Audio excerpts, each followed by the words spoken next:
So, welcome to our Monday Night Memories, brought to you by Nate Barrett and the good folks at Chariot Auto Group, Twin City Dodge and Chrysler in Lafayette, and a couple of very special guests, and Bob Ford and Tim Stratton. And you would say, what do they have in common? Well, they're great Boilermakers and have been around the program and been supportive of the program all these years, in addition to being big-time contributors on the playing field and court. But they're also members of the 2024 Purdue Hall of Fame class, and quite an honor for each of those guys. A class, I believe, 8-member class that will be celebrated at the weekend of the Purdue-Oregon game in October. Oregon football game, that is. So these guys will have, and Bob, you've hosted the thing several times, so your speech will be, you'll at least be familiar with that. But I want to start with that. Tim, I'll start with you.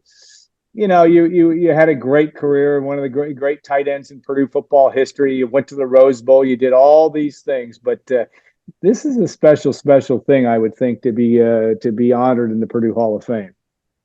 It really is. It was a complete shock to me when I got the call from Mark Herman. He called me about almost a month ago on a Friday. Yeah. I think it was my birthday that following Monday, and I just happened to be at my office, and he called. He's like, "Welcome to the club," and I was like, "What do you mean?" He's like, "You're going to go into the Hall of Fame, Mr. Bobinski and I, and the group talked about it, and we thought you'd be a great addition to the group, and it's a very select group, and I'm very honored. I had chills going down my entire body when he told me that. So it was a surreal moment for me.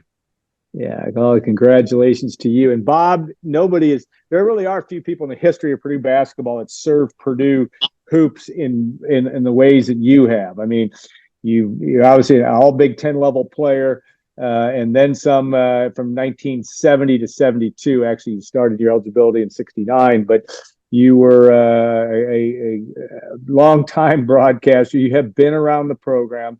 You've been around Purdue for so many things. But I'm assuming that some of those same thoughts that Tim had were in your head. But what was your thought when you got that call that this day was coming for you? Absolutely. Just feel just like Tim did. It's a great honor, and you're humbled by it.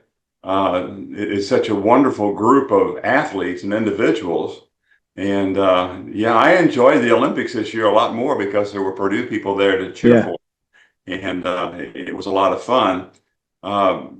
Mark, again, he made the phone call and I answered, and, "Oh, Mark, how you doing?" Yeah. And I thought maybe he was calling a little fundraising or something. Yeah, you never know. You never know. And he said Hall of Fame, and I darn near fell out of my chair. Yeah. I don't get emotional very often, but that one did it to me. No question about it. And it's just it's kind of been a whirlwind of congratulatory emails and phone calls and whatnot, and that's been a lot of fun. Tim, you're going to have a chance. You obviously have got a contingent. You're an affable, friendly dude that has lots of friends. Always has. I don't know how many tickets. I think they seat 62,000 in Ross-Ade. You're not going to quite fill it up for the Oregon game, but you're going to have a lot of folks there. Talk about that from a family perspective. I mean, you've got daughters in volleyball, and you've been very involved with that and in the Chicagoland sports scene. But it means a lot to have those family and friends involved as well. It does. But all my siblings are coming down with their spouses, and we're really excited. My daughters, as soon as the class was released, it was one thing to get the call from Mark, but then they released the class later on, and when Annie was in the class, they were going crazy. They were super excited. They were hoping to meet her. And unfortunately, they're not going to be able to come down with me Friday the 18th because they're both going to have sports for high school. But we will, I believe there's something in December that we might have during basketball season. So they're looking forward to coming down and having the opportunity to meet not only Annie, but all the other inductees as well. So, it's super exciting. We're getting an RV to come down. One of my partners at work owns one, so we are going to bring it down and hopefully have a good time. Maybe make a stop in between the luncheon and the game. Who knows? It's all up in the air right now. Yeah, that'll be fun. Bob, I know that in your family with your three kids, and it's a pretty large net that you cast. I know Randy Shields, dear friend to both of us, that he was the first one that texted me when he said, "Boy, it's such a great day for him." And of course, Randy, a teammate of yours, but how important it was to all of them that you had this opportunity now. But from a family perspective, and of course, Andrew played for Gene Katie. Your your youngest child, I can't remember, but in a situation where this is a Purdue thing for you, and all the years that you did Purdue basketball too in the Gene Katie era, it's a full circle time. It really is. Having Andrew play for Gene was a thrill in itself. Yeah. And the fact that they had some good years, a lot of fun, learned a bunch, and as much off the court as on the court. Yeah. And I think he was able to take those things, the things that Gene taught him about being on time and all that sort of stuff, and applied it to his career, and it's done him very, very well. Yeah. I mean, there's no question, and you hear it from the Purdue people and from people outside Purdue of what a great family this is. And it's a great family. They're there for you. You mentioned Randy, Phil Borst, another great friend. We play golf together all the time, the three of us. And, from time to time, we have other folks around, and we played, I don't know, it's 25 years or so straight in John Purdue Day with our little foursome, and had a, what do we call it? The Gravy Sucking Pig Award. Yeah. For the person who won it. And I think Phil still has the trophy. So, it's been wonderful. And the family, they're all going to be here, all 8 grandchildren and 3 kids. And it's just going to be a great weekend. All right, Tim, you mentioned again, we talked about your volleyball acumen and the fact that your family is still very much involved with volleyball. Annie Drews, and it is an Olympic class. That's what you guys both alluded to. That. What is it? 3 members of 3 former Boilermakers that were competed in the Olympics with Annie Drews and Chuke Nekwichi, and of course the Devin Charlton as well in this class, and along with Katie Gerald's. It's quite a group. But talk about that in terms of, I'm interested in your volleyball analysis, and I don't know how much of the Olympics you were able to watch, but to have Annie Drews, who's really was probably the best player and one of the best United States Olympians on that silver medal team, was quite a big deal. Yeah, it really was. We tried to. We were on vacation for the 1 week, so at the beginning of the Olympics, or maybe the middle of the Olympics, we got up early to watch the women play. It was extremely fun to watch. I have a senior daughter that is going to play this year. My youngest one, she instead of going out for volleyball in high school, Illinois now has a flag football as an IHSA sport, so she is going to be the quarterback for her high school team. Yeah, so I never had the son, so she's like, Dad, I've always wanted to play football. You would never let me, but now I have the ability to do it, and so we're excited for Maeve to have that opportunity. But just in general, we loved watching the Olympics. We tried to follow all the Purdue athletes that were involved, including the diving, and watching David Budia coach, the diving and the swimmers. So that was fun. It was, I know the Olympics are every 4 years, but it's a great opportunity for us to really see them in prime time. We can't always watch the Purdue games or watch what Annie's doing, or in general. But it's been a fun last couple weeks for us. She needs to have a tight end that she can depend on. Number 15 had one, and number 89, that of course Drew Brees and Tim Stratton. So I'm sure you've talked to her about that, making sure she's got some, especially is flag 7-on-7. What, I don't even know what it is. It's going to be it'll be 7-on-7, or I believe 8-on-8. And I've already talked with the coaches, and we're working on some plays, and told her, I go, normally the quarterbacks are the smartest guys on the team, so you better be ready. So you're gonna have to read coverages and pre-snap and post-snap, and I think she's ready for it. She had the opportunity. She made the golf team and the flag football team, but she decided to play football instead. So we're truly really excited for it. I'm excited the opportunity just to watch one of my kids play football because I've only had nephews all these years that played, so it'll be fun for me to be back on the field watching her. Yeah, no doubt. All right, Bob Ford's career at Purdue, again, one of he not the last bank shooter, but one of the best ones, and certainly in the recent vintage. Jimmy Oliver was a pretty good one. He was probably maybe the most recent one that I can remember that used it efficiently and effectively. Bob Ford did a lot of other things, a great rebounder, played with the famed F Troop at Purdue, George Faber and William Franklin as well, played with Rick Mount, had some great wins in your career. It was a crazy time back then because only one team went to the NCAA tournament. Bob's freshman year was the year that Purdue went to the Final Four with Rick Mount, and of course, freshmen weren't eligible. But you had some great games. You played 108, 107 game to Iowa your sophomore year. You beat Kentucky, I believe, in the UKIT, which was a big deal. You started the magical Purdue, Indiana, Bob Knight, the first game that Bob Knight coached in Mackey Arena.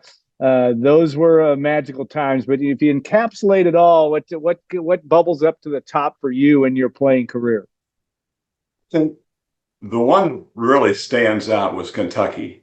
Yeah. I had played that entire summer in the World University situation with Tommy Parker playing in front of me. And he was a good forward from Kentucky. And I didn't think it was particularly fair that he played in front of me because I kicked his rear end about every day in practice. And so we got to the end of the games, and I went to the coach and I said, "Coach, explain to me," and I said, "I'm not being combative, but just explain to me why Tommy Parker played in front of me." He said, "It's very simple. Your coach's name is not Rupp." Yeah, fair enough. I thought, okay, that explains that, and just gave a little bit more wood to the fire as we went into play against Kentucky and were able to beat them, and it was exciting. Rupp comes to the floor at the end of the game to present the trophy to George King. Yeah. And he hands it to George and he says, "If I'd have known you guys were going to win, the trophy wouldn't have been nearly this big." Yeah. There you go. That was really a highlight. Playing against Bob Knight was a highlight. I mean, he was a fantastic coach and did a lot of great things for Indiana. And it was a joy to whip his tail at least one time. Yeah, at least one time you did that the first game between Purdue and Indiana when Knight was the coach. You got that win. All right, I know that Tim Stratton had a conversation or two with his coaches from time to time, whether it be Joe Tiller or Jim Chaney on down the line, and those I'm sure brought memories that maybe you want to share or don't want to share. But talk about what is your takeaway from an illustrious career at Purdue and many magical moments. Sure, a lot of them in your junior year in the Rose Bowl run, but you had a lot of really interesting. I mean, you were on the field when you won it, the miracle at the Metrodome your senior year, and the 2001 win at Minnesota. What are your takeaways? What do you think about when that hit hits the pillow and you think about your career at Purdue? What comes to the fore more than anything? I think a lot of people they underestimate the impact that Coach Tiller had on us. Yeah. Especially his coaching style he was very, I don't want to say laid back, but he allowed his assistants to do the coaching, which the only times he ever chimed in was in special teams where he wanted to clock the snappers and the kickers, which I unfortunately got caught long snapping one day. Yes, you did. That's right. I forgot about that. I got caught messing around long snapping one time, and next thing I know, I'm snapping the next game against Michigan at home. So that was not fun. But I truly believe that he allowed his assistants to do their coaching. My obviously position coach Jim Chaney was awesome. He was very open to my ideas. I remember my redshirt year in '98. I was having a hard time getting off the line. I said, "Coach, can I just stand up a couple yards out and flex out?" And I go, I can get on any route, a lot quicker. And I started that year at 235, so I wasn't, quite big enough to manhandle anyone. I don't think I ever did.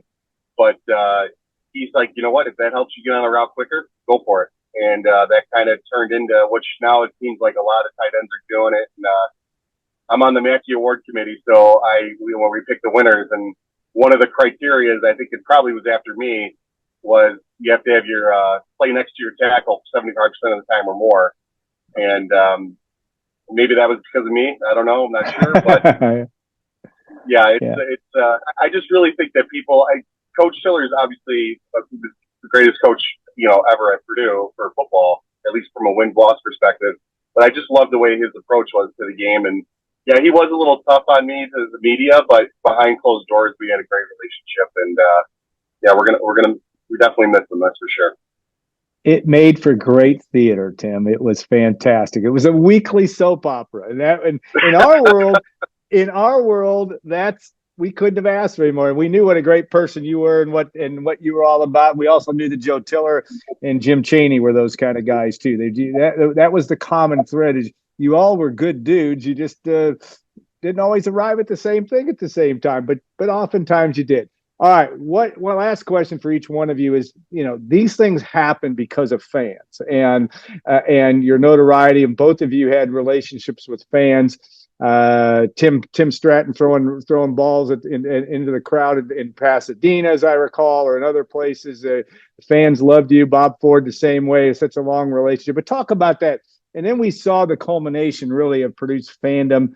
Tim saw it on January the 1st, 2001 in Pasadena, but all of us saw it last year in Glendale, Arizona with Purdue in the Final Four. But talk about just what makes Purdue fans the way they are and makes it extra special to be a Boilermaker, and you guys are two of the great ones. Bob, I'll start with you. The people were always there. And they were there in mass. Coming out, I came from a relatively large high school, so I'm used to seeing crowds. But when I got to Purdue, all of a sudden it's 14,123 every time we stepped on the court. And they expected to win, as we did. And we didn't always get that done, but more often than not, because of that cheering crowd and the basketball knowledge of that group, it made for a great playing situation. And as I moved on through the playing and then into the television side of it, we would go down on the court to do our stand-up with Joe Pate and I. Yeah. And we would do it in front of the pep band. Now, whoever decided that would be a good idea, I don't know. Yeah. But we couldn't hear anything. And back in those days, when the television joined, either CBS or ABC or whomever, when they joined, the crowd would just go bonkers, and they'd be counting back from 10 down to 0. And then just as soon as it hit 0, 14,123 folks standing up, screaming for the Boilermakers. And if you can't play basketball in that situation, you can't play anywhere. And it is just so exciting to come into Mackey and to remember all those days, all those crowds and those folks who today, when they see you on the street, oh, you played for Purdue, you're Bob Ford. And it's really, at 74, it's been a while since I played. So it's exciting to know that those folks are still out there. They're still coming to ball games. And they remember the athletes, and that's really special. It's just part of that whole Purdue family thing. Yeah, Tim Stratton would be on just about any list as all-time, not only skilled players, but popular players, because you had that relationship with the fans. But talk about that, and not only your fellow college students at the time, but also since then, what that has meant to you in the Purdue universe.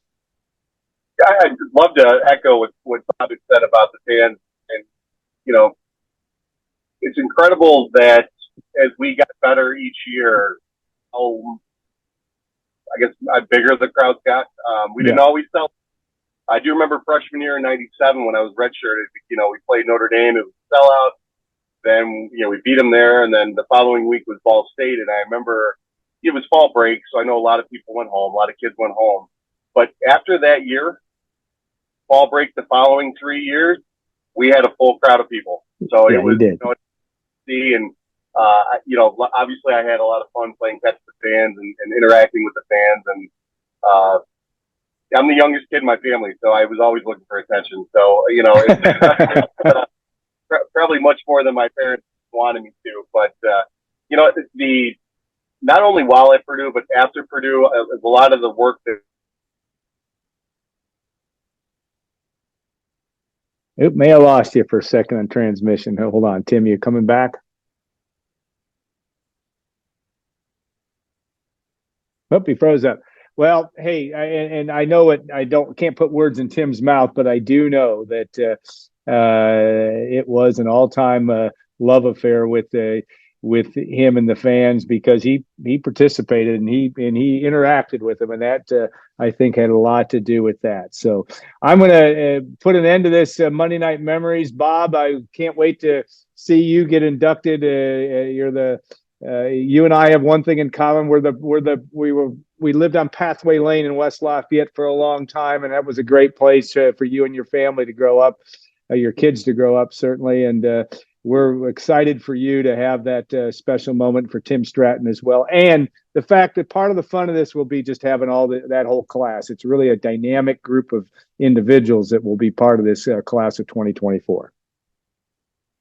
Well, and it's a pleasure to talk to you. It's been a while, and matter of fact, it's awesome to talk to you. You have so much knowledge about Purdue, and I appreciate and the folks appreciate what you've done for the university. And thank you very much. And I hope you're around for a long, long time.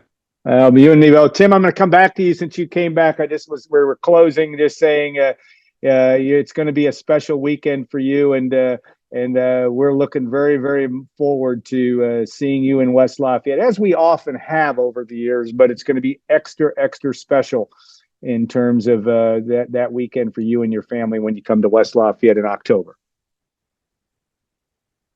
Absolutely, yeah, we're looking forward to it, and just counting down the days right now. Now my wife and I are just making sure our schedules are coordinated for the kids, so everyone's be in the right spot at the right time. All right. Well, guys, thanks again so much for your time. I certainly enjoyed it. Always get a chance to talk to you guys. It's great. We thank Nate Barrett and the folks at Twin City and Chariot Auto Group for their sponsorship. And we will have another segment of Monday Night Memories before long.